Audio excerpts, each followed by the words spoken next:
Welcome back to the Voices of Women Summit, where in honor of International Women's Day 2026, we are raising the voices of hundreds of women so their messages can be heard. Your host for this session is Kimberly Crow. Kimberly is the founder of Entrepreneurs Rocket Fuel and the creator of the Voices of Women Summit. She's got another amazing guest coming right up. Take it away, Kimberly.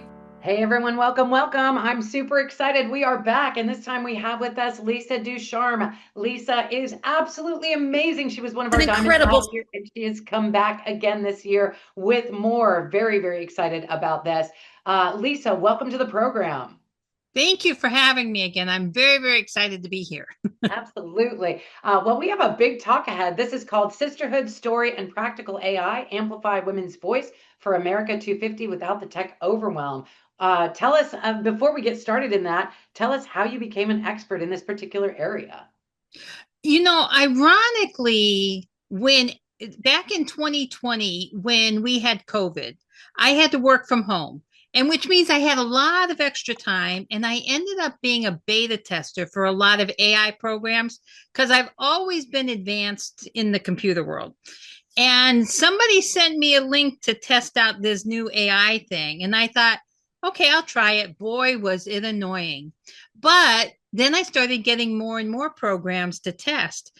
By the time 2021 came around, I had already tested over 25, 30 different AI programs and started to really enjoy it because the mess of it was slowly but surely getting out of the way.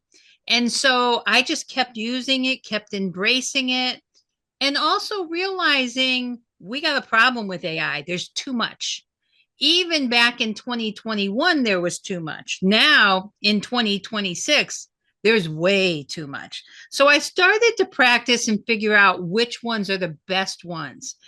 And I incorporated sisterhood into it because for me, 2 years ago, I realized we got a problem.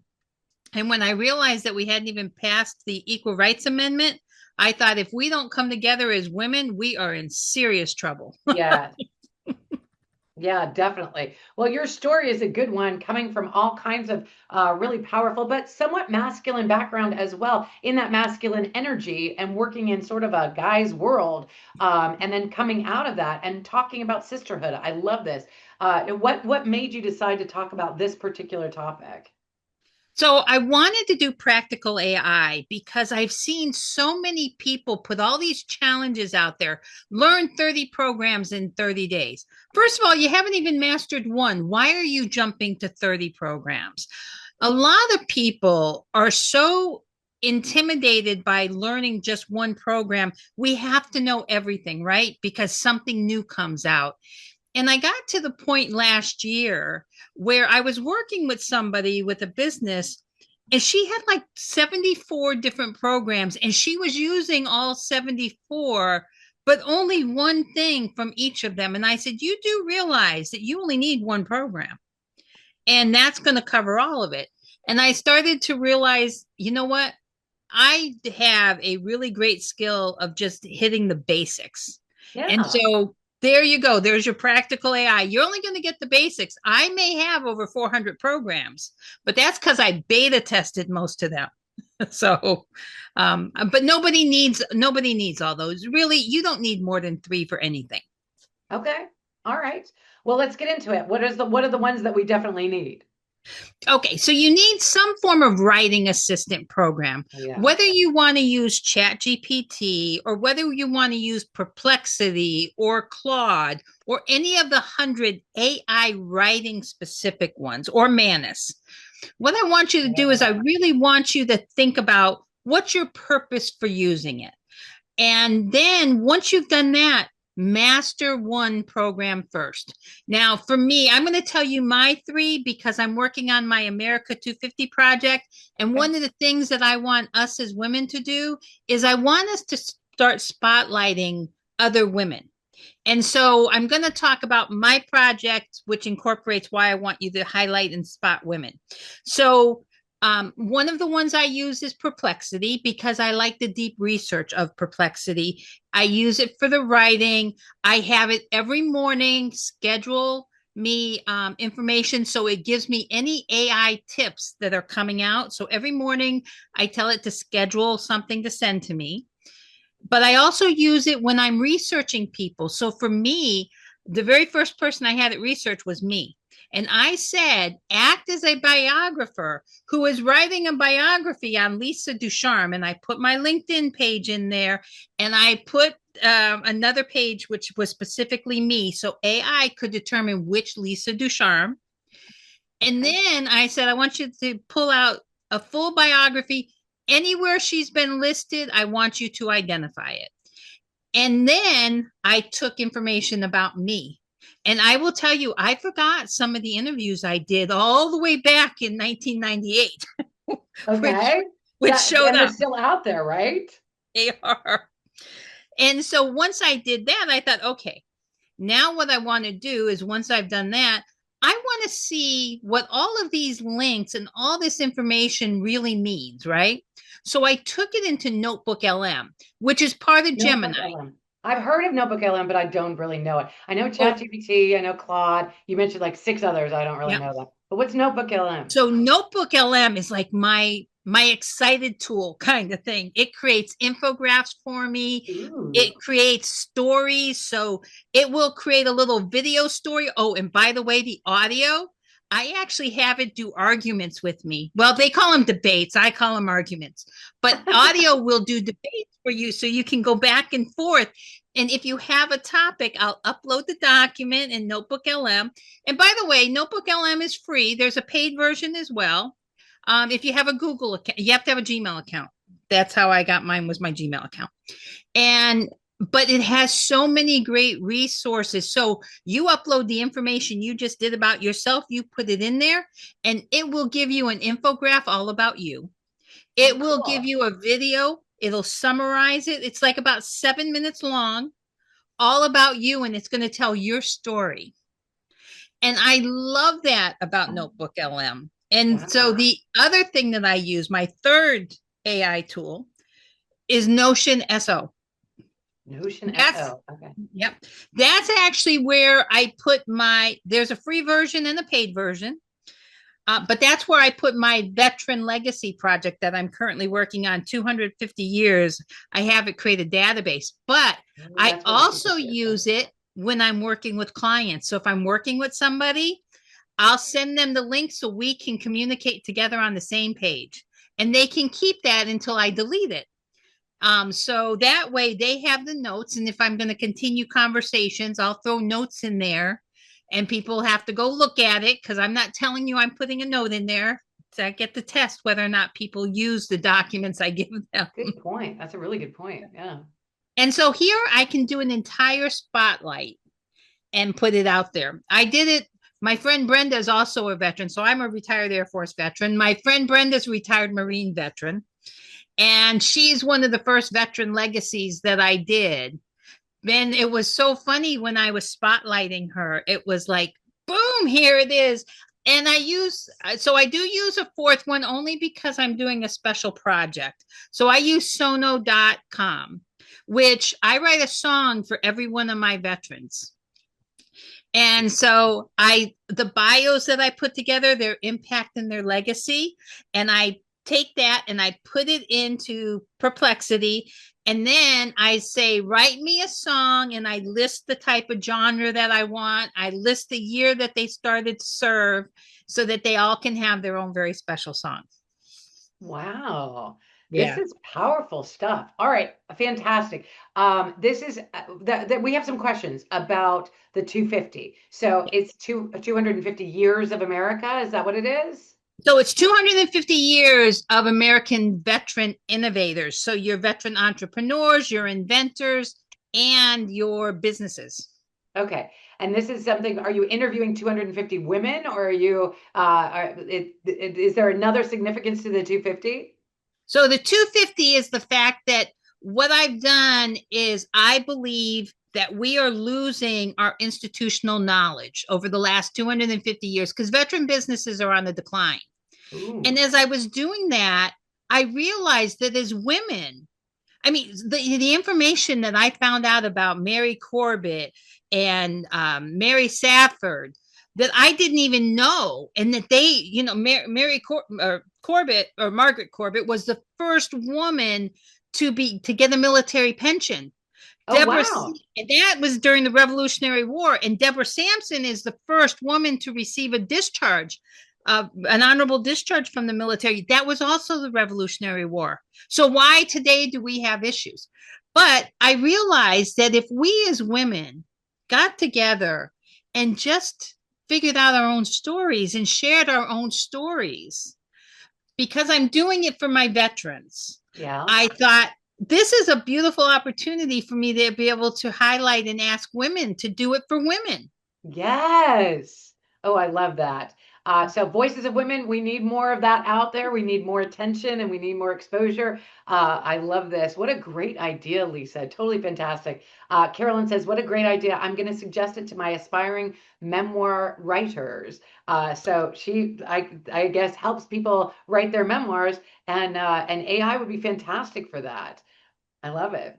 It is. All right. Always start with the bio, though. I will tell you, if you do not start with the bio first to find out and have it scrape the web of everything it knows about you, you'd be surprised how much we miss and how much we forget is out there. Yeah, definitely. I think we need to, I think Angel said it on the last one, feed the beast. Like, put the information in there. Give it your bio, give it information about you, let it find information about who you are. If you Google, or if you do your chat GPT or whatever, and you say, who is Kimberly Crow with Speakers Playhouse or Voices of Women, you're going to get a whole bunch of stuff about me. I didn't write any of that. It's stuff that comes from all the articles that we've done, from all the podcasts that we've done, from everything that they can find out there. And then that feed the beast kind of thing, it's already happening, but we need to direct it with our bios to be able to get out the information that we want. Is that right? Absolutely Okay. 100%. Okay. You really do need, when you Google Lisa Ducharme Yeah. or go into Chat GPT, there's going to be three of us who show up, and I actually show up. You put veteran in there, and my name is number one, not number three. Wow. But it's All all right. about putting your information out there, and it's got to be out on the web. Yeah, definitely. Yeah. There's a couple of Kimberly Crows out there too. There's a real estate lady who just like crushes me in social media some places. But I mean, you can tell the difference, right? Alice says, I don't have much of a web presence, so shall I input my own personal private stuff in? Good Don't question. put What should private. we give to what Yeah. should we give to AI and what shouldn't we? So one of the things I'll tell you, if you don't have a presence, because a lot of people don't have a presence online, start by going out and blogging. Start by getting something like LinkedIn, where you can put articles, not the posts, but I want you to put the articles. Start putting information out. What do you want to be known for in the Mm, universe? Think about what you want your legacy to be. I've always said, when I'm working with clients, the last line of my obituary does not say, I wish I worked more. oh yeah. And I want people to remember that. I want people to remember that you have to be your highest priority. So think about what you want people to remember about you and start writing about it. Put it out there. Not only your blog, somebody else's, articles on LinkedIn. Get a friend to share it. And by the way, there is no shame in messaging a friend of yours on LinkedIn and saying, hey, by the way, I need to get some information on this. Please like or comment on this for farther reach. Go for it. Doesn't matter, male, female, whatever. Whatever you want to be the expert on, make sure you are. If you're using AI, I'm going to caution you now. Do not be stupid when you use AI and just put it in there and then take what it gives you for granted. As everybody who Yeah. uses AI will tell you, it is not 100%. 50% of everything on the internet is inaccurate. Now imagine AI bringing in 50% of inaccurate information into the data that Yeah. you are doing. Do what I call the vomit. Speak it into the little, because in every AI, there's a microphone. Just say exactly what it is. It does not have to be perfect because AI is going to figure it out for you. That's very good advice. And I like that you have sort of cautionary tale about that. Like, And you don't want to put in all your personal information. You want to put in things that you would want other people to find you for, right? So if you're an expert on helping people write their memoirs, then write a lot of articles about that. If you're an expert on helping veterans get seen and heard in a bigger way, then write an article about that, right? Whatever you're passionate about and that you want to put out in the world, that is what you should be putting in there and feeding into the greater AI. When you're in your own private AI, it's not all private, but when you're in your own private AI, it is learning stuff about you. So you can say stuff like, hey, I just had like a talk with my daughter and it didn't go so well. And this is blah, blah, blah. I mean, you can definitely do that, but that's not something you want people to find later. So don't write an article about that one and have it out in the public. Is that right? Or how Yeah. does that work? How much is really public and how much is really private? So I'm going to say anything online is public, period. No ifs, Yeah. no ands, no buts. Even though ChatGPT, Claude, and everybody else will say you can use your memory or not use your memory, if even if you're paying for it, you're still paying for their service and they're going to use it for something. So just Ah, never assume that anything you put in there is not going to somewhere, get somewhere, be part of some sort of research, etc. I first started reading the fine prints on all of the AI programs when I first started. yeah. Most of it made my skin crawl because I'm like, do I really want I know what I'm gonna say. I'm gonna make sure that I protect me. So I don't put anything private out there. But just be very cognizant of the fact that someday it may end up online. That's a good point. And you can't Um, protect your IP with AI. My It's grandmother used to say, don't do anything that you wouldn't want ending up on the front page of a newspaper. Now, that was a long time ago, and that was good advice for girls sometimes. But, I mean, sometimes we do want to end up on the front page of a newspaper for other reasons. Okay, so one last question, then we got to move to your amazing gift. Alice is asking, how do I protect my IP? You really can't with AI.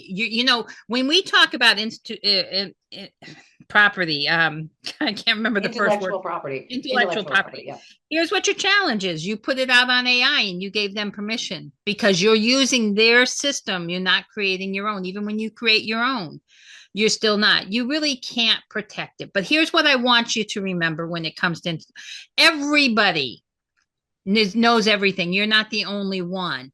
So guard it, but accept it if it gets out there, right? So how do you make sure that you can document that you're the first one in case somebody makes a lot of money off of you? It's kind of like when people ask me about copywriting their stuff or going out and putting out their inventions out for trademarks and such. You put out your information so everybody already knows it. All they got to Yeah. do is wait for you to die or wait for that time to expire or make one small little tweak. And guess what? Yeah. Now they can have their own copyright, their own trademark, their own whatever. So just remember that there's nothing out there that is not going to be found out by somebody. You could be talking to a friend and you just lost any intellectual property you had if you told your friend about it. So guard it, but don't worry about it. Don't sweat it. Got it. All right. Well, you have an amazing free gift for our audience. It is Unlock Your Essence, a reflective journal for International Women's Day. I love this and I love how timely it is as well. So if you all would click on that link and then grab it when you have got it, please put I got it in the chat box. That way we can make sure that Lisa's link is working for everybody and it is working effectively. So once you got it, please put I got it in the chat box so that we know it is working. While they're doing that, you also have a VIP gift for our audience. Is that correct? I do. Tell I us about do. that. So I do a lot of 1 hour lunch and learns for AI, practical AI. Ooh, yeah. So the code is going to give you access to any one of the trainings. You can use that code and get one free training, 1 hour lunch training. And I update them on a weekly basis. So I'll keep putting more in so that when you use the code, you've got it. Awesome. All right. So you will be getting access to one of the lunch and learns that Lisa has had. Pick the one that speaks to you the most, and you can grab that. If you're not already VIP, upgrade now. It's just $97, totally worth it just for this one alone. And you'll be able to watch the replay of this talk and all the other talks on all the other tracks that you may have missed, and be able to rewatch the ones that you loved the most. So upgrade now to VIP for just $97. Lisa, thank you so much. This has been amazing. Up next, we have another incredible guest on this track, plus all the other tracks. But before we let you go, Lisa, any final words for the crew? You know what? Just remember, be kind, everybody. We are out there literally in a world in which some people forget to smile. So just share your smile, be kind to people. Remember that as women, some of us still don't have the Equal Rights Amendment in our states. So, let's just support each other. I love it. All about sisterhood. You are bringing such good into this world. Thank you very much for your service, which people have said in the chat. And thank you very much for the service to women in Voices of Women today, to be able to step up and teach a little bit about AI. We need more women in STEM, in tech, and learning about this. So thank you for being one leading the charge. Thank you. All right, ladies and gentlemen, we'll be back at the top of the hour at 9 a.m. Pacific. We'll see you then. I'm Kimberly Crow. Cheers. Wow, that was an incredible session. For replays of this talk and all the talks, plus a host of valuable bonus gifts, upgrade now to VIP. That way you can revisit your favorite sessions and catch any you may have missed. We'll see you back for our next session shortly. Which one will you choose?